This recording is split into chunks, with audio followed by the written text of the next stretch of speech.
بنرحب بكم اليوم من متحف الإسلامي. طبعا دي أول قاعة العصر الأيوبي، وهنا المتحف بيضم قاعات العصور السابقة، العصر الفاطمي والعصر المملوكي والعصر العثماني. نعرض لكم يعني كل حاجة موجودة في كل العصور اللي مرت بيها مصر القديمة الإسلامية.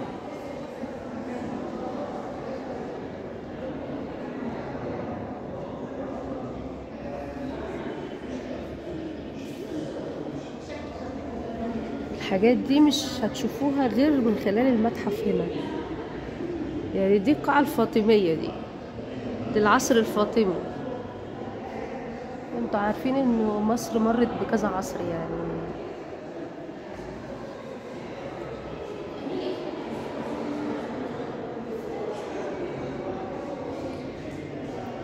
بسم الله ما شاء الله.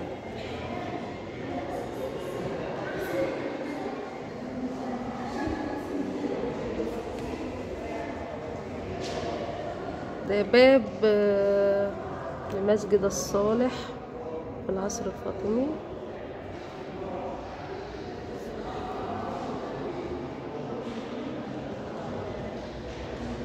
نموذج محراب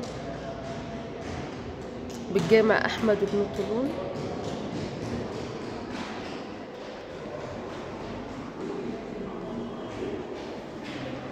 طبعا المتحف كبير جدا يعني، فأنا بحاول إن أنا أعرض لكم كل حاجة بسرعة عشان ما تزهقوش.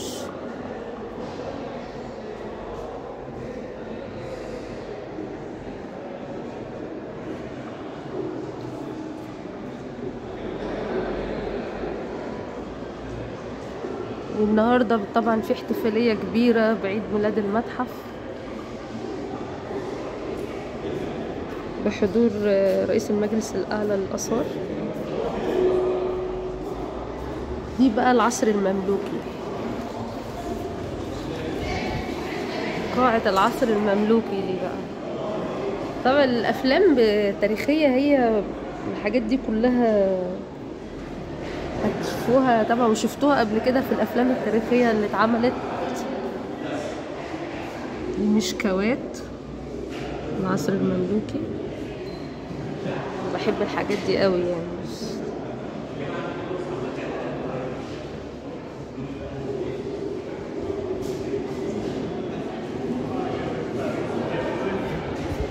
القاعة دي بقى برضو طبعا العصر المملوكي، فيها العديد من المقتنيات الجميلة.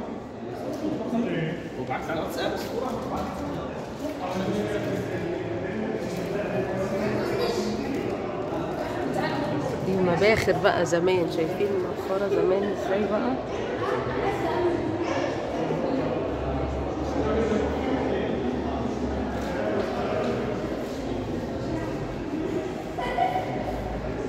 طبعا ليه حاجات جميلة جميلة جدا، نفسي بحب الحاجات دي قوي.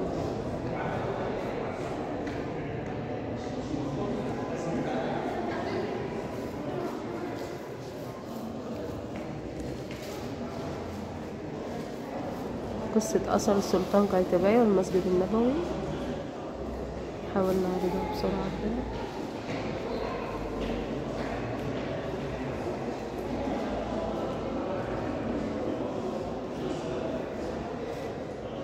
طبعا انتوا عارفين القناة هي اسمها عبير سبورت، بس هي مش رياضة بس يعني، هي رياضة وفن وثقافة كل حاجة، وسياحة وآثار كل حاجة يعني.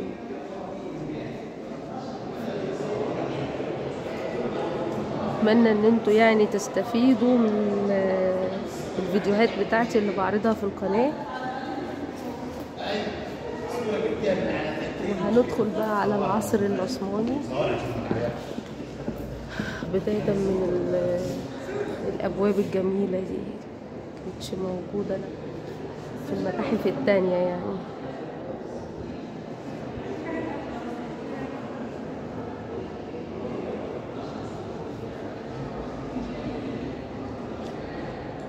ده العصر العثماني يا جماعة، شايفين طبعا الفخامة يعني والنقوش الجميلة.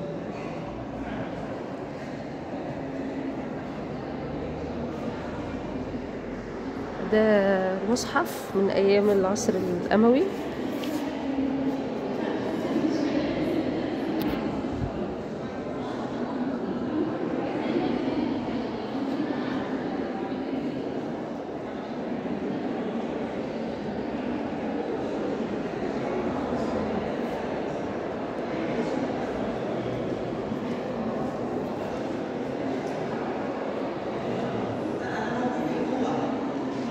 دايما احنا مركزين على المتاحف بقى، متحف الحضارة بقى والمتحف الكبير والمتحف المصري والتاريخ اللي هو الفرعوني. ده بقى التاريخ الإسلامي بتاعنا هنا في مصر، يعني بروج للآثار الإسلامية. الناس لازم تيجي تزور المتحف هنا، مش بس يزوروا متحف الحضارة والمتحف المصري، وكمان هيبقى فيه المتحف الكبير اللي هيفتتح خلال السنة الجديدة. دي قاعة العلوم بقى. قاعة العلوم ديت من ضمن القاعات اللي موجودة، وقاعات جميلة جدا.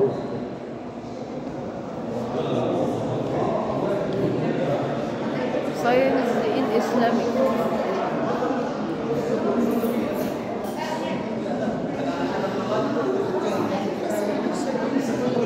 ده بقى أقدم عقد زواج على ورق البردي.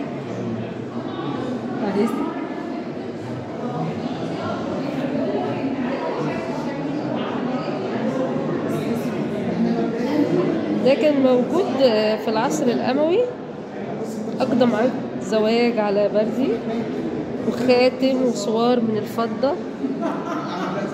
دي الشبكة زمان يعني، وده كاتب الكتاب زمان. وده العريس والعروسة وكمان عشان ما تزعلوش.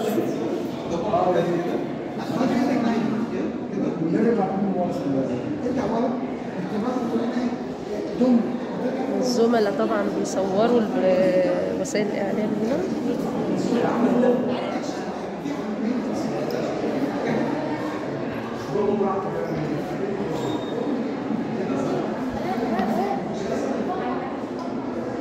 عباس حلمي الثاني، خديوي مصر، سنة 92 سنة 14.